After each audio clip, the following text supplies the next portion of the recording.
The dinner was at Dad's house, his monthly tradition since Mom died. Everyone gathered around the old table, eating casserole and pretending we were still close. My sister Denise sat across from me with her husband, Kyle, and their 2 boys, ages 10 and 13.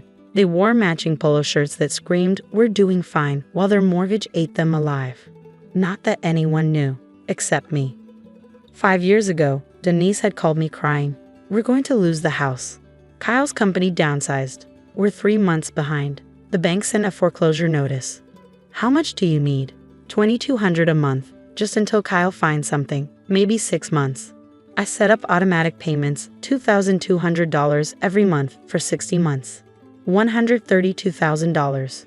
6 months became 5 years. Kyle got a new job, but apparently not one that covered the mortgage. Denise never mentioned the payments again, neither did I. Tonight, Dad had made his beef casserole. Denise brought wine. Kyle brought golf stories. The boys brought phones and boredom. "How's work, Jamie?" Dad asked. "Good, steady. I managed a small accounting firm, 3 employees, reliable clients, nothing glamorous." "Still doing bookkeeping?" Denise asked lightly. "You should think bigger. Kyle's always saying you can make real money with more ambition." Kyle nodded, as if he hadn't needed his sister-in-law to save his house. "I'm comfortable where I am." Comfortable, that's one word for it. Dad poured more wine. Jamie's always been cautious, never took risks. "Nothing wrong with caution, except when it keeps you small," Denise said. "Look at Kyle. He took risks. Started his consulting business. We're doing great now." The consulting business that still couldn't cover their mortgage, but I said nothing. Dinner continued. The casserole was good. The wine was expensive. Denise talked about remodeling their kitchen, about the boys' private soccer league, about their upcoming trip to Colorado. "Must be nice," Dad said to Denise. "You've really built something." "We work hard," Denise said. "Unlike some people who just coast." Her eyes flicked to me. The boys were restless. The oldest, Tyler, kept looking at his phone. The youngest, Mason, was kicking the table leg. "Mason, stop," Denise said without conviction. He kicked harder. "Mason, I'm bored. Why do we have to come to these dinners?" "Because family is important, even when some family members are." She paused, looking at me. "Challenging." "What does that mean?" Mason asked. "Nothing. Eat your casserole." But Tyler was watching his mother's face, reading the permission there, the silent approval to be cruel. "Mom says Aunt Jamie stole family money," he announced, loud enough for everyone to hear. The table went silent. I set down my fork. "What?" "After Grandma died, Mom says you stole money from the estate. That's why you have your business. You didn't earn it. You stole it." Denise's eyes gleamed. She was smiling, not correcting her son, just watching my face. "That's ridiculous," I said quietly. "Is it?" Denise asked. "Mom left everything to be divided equally, but somehow you ended up with a business, and I ended up with nothing. You got your half, $47,000, which disappeared into bills, while you got a business. I built the business with my half. I invested, you spent. Or you took more than your share, and I was too trusting to notice." Dad was watching, his expression uncertain. "Denise, that's a serious accusation." "Is it?" Jamie handled all the estate paperwork. She had access to everything. Who knows what she took? "I didn't take anything." "Then where's your money?" Denise leaned forward. "You live in a rental apartment. You drive a 10-year-old car. You dress like you shop at thrift stores. If you had your share plus a successful business, you'd have money. But you don't, because you stole from the family and wasted it." Everyone was staring at me now. Dad, Kyle, the boys. "That's why she's poor now," Dad said slowly, like he was working it out. "She took the money but didn't know how to manage it. Squandered it all." "I didn't steal anything," I said again. "Then prove it," Denise said. "Show us your finances. Show us where the money went." "I don't have to prove anything." "Because you can't." Her smile was triumphant. "You stole from your own family and lost it all. Now you're too proud to admit it." Kyle was nodding. The boys were watching like it was entertainment. I stood up. I should go. "Running away?" Denise asked. "That's what guilty people do." "I'm not guilty of anything." "Then stay. Explain. Help us understand how you ended up with nothing while I'm the one struggling to keep my house." The irony was so sharp it hurt. "Your house is fine," I said. Is it? How would you know?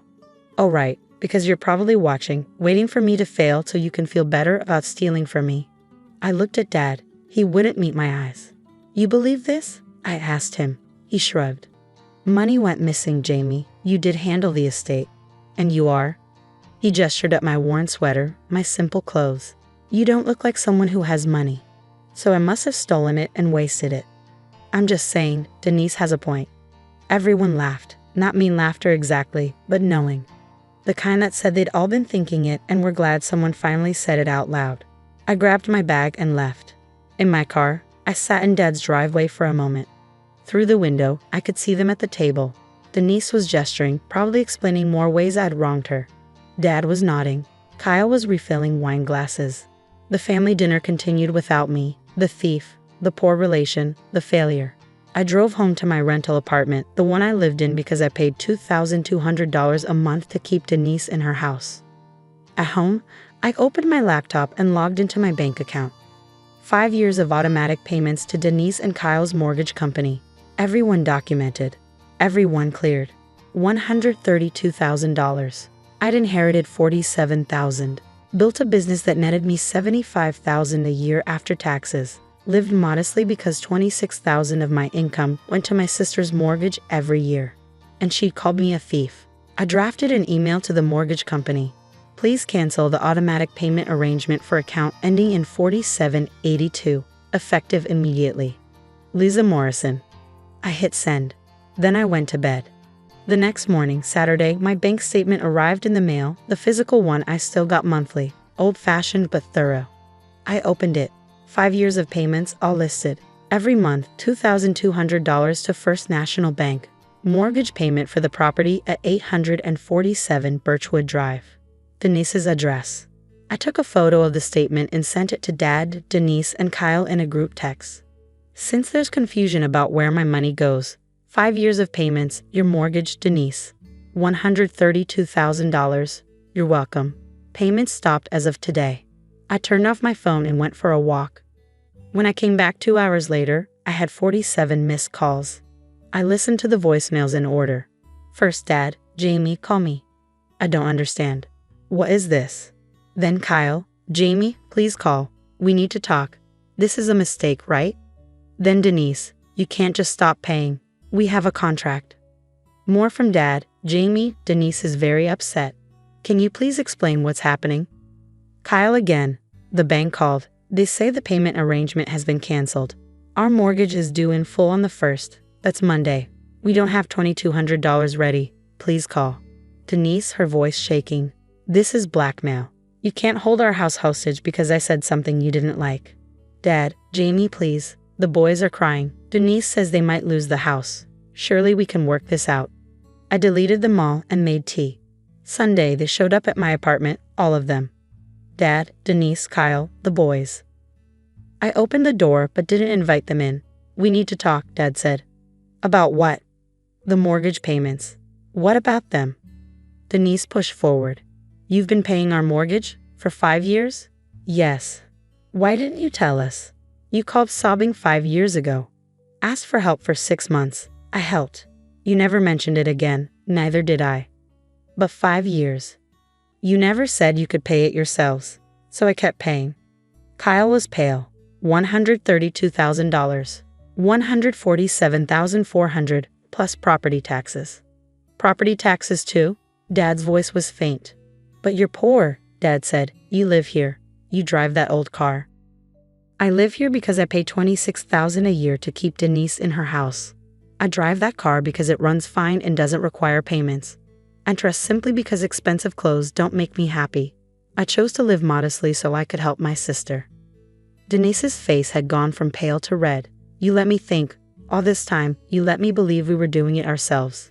You were welcome to believe whatever you wanted. But last night I said terrible things. You said I stole family money. You said I squandered it. You taught your sons to think I'm a thief.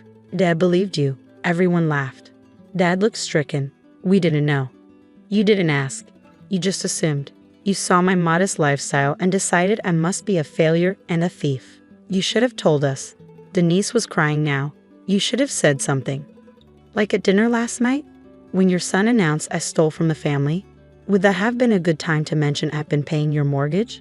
Kyle stepped forward. Jamie, we made a mistake, a terrible mistake, but you can't just stop the payments. We have a family, 2 kids. Where will we go? That's not my problem anymore. It's not your problem. Denise's voice pitched high. You've been paying for 5 years. You can't just stop. I can. I did. You called me a thief in front of the family. You let your son publicly accuse me of stealing. You smiled while everyone laughed at me. I'm done. This is blackmail, Denise said. This is manipulation. This is boundaries. I funded your lifestyle while you mocked mine. I kept you housed while you called me poor. I sacrificed my own comfort while you taught your children to disrespect me. That ends now. What about the boys? Kyle asked. They'll have to change schools if we move. Tyler seems articulate enough. I'm sure he'll tell his new classmates all about how his aunt is a thief. That was a misunderstanding, Denise protested. Was it? Because it sounded very clear, your words, repeated by your son, believed by our father. I stole family money. I'm poor because I wasted it. That's what you told everyone. Dad found his voice. Denise, you said those things? I didn't know she was paying our mortgage. I thought she really had squandered her inheritance. Based on what? My apartment? My car? Did you ever ask why I live simply? Or did you just assume the worst and spread it as fact? Silence. The payment is due Monday, Kyle said quietly. We can't make it. That's unfortunate. Jamie, please, Dad said. They're family. Family doesn't accuse each other of theft. Family doesn't humiliate each other at dinner parties. Family doesn't teach children to disrespect their aunts. We'll apologize, Denise said desperately. We'll tell everyone the truth. We'll make it right. You'll tell everyone you couldn't afford your house for 5 years? That your vacations and renovations were funded by the sister you called a thief? That your private soccer league was paid for by the woman you said wasted her inheritance? Her face crumpled. I'll give you 90 days, I said. 3 months to make arrangements. Sell the house. Downsize. Find something you can actually afford. I'll make the next 3 payments while you figure it out. But after that, you're on your own. 3 months? Kyle's voice cracked. That's not enough time. It's more than you gave me last night. 0 consideration. Just public humiliation and false accusations. We didn't know. Denise was sobbing now. You didn't ask. You didn't wonder. You just judged and condemned. Now you get 3 months to face reality. I started to close the door. Dad caught it. Jamie, please, there has to be another way. There is. They can pay their own mortgage. Like adults. Like I assumed they were doing for the past 5 years while they took my money and called me poor. I never said poor, Denise whispered. Dad did, at your prompting. That's why she's poor now. Those were his words. Your narrative. I closed the door. They stood outside for 10 minutes talking among themselves. I heard raised voices, crying, arguments. Then they left. I transferred money for Monday's payment, and the next month, and the month after. Then I changed my phone number. 3 months later, I drove past Birchwood Drive. A for sale sign stood in Denise's yard. I didn't stop. 6 months later, Dad called my office. I let it go to voicemail. Jamie, it's Dad. Denise wants to talk. They're in a rental now, smaller place. The boys are in public school. She says she understands now. Please call. I saved the message but didn't return the call. A year later, I moved to a small house with a garden, bought with the money I'd saved once I stopped paying Denise's mortgage. I planted tomatoes, got a cat, hosted quiet dinners with friends who didn't measure my worth by my car. Sometimes I thought about that dinner, about Tyler pointing at me, about Denise's gleaming eyes, about everyone laughing. They never knew I'd been the strong one all along. The bank statements were filed in my desk, evidence of 5 years of generosity met with accusations. $147,400. I didn't regret giving it. But I didn't regret stopping either. Some people measure wealth in dollars. Others measure it in mortgages and vacations and status. I measured mine in boundaries held, in dignity maintained, in choosing myself over people who'd chosen to hurt me. Denise's house sold for less than she'd hoped. The rental was in a different school district. The boys adjusted. And I lived in my small house with my garden and my cat. Wealthy in all the ways that mattered. Poor in nothing that counted. The payments had stopped. But I had started something new. A life where generosity wasn't mistaken for weakness. Where family meant respect, not exploitation. It was a small life by Denise's standards. But it was mine, and nobody could call me poor for it. Not anymore.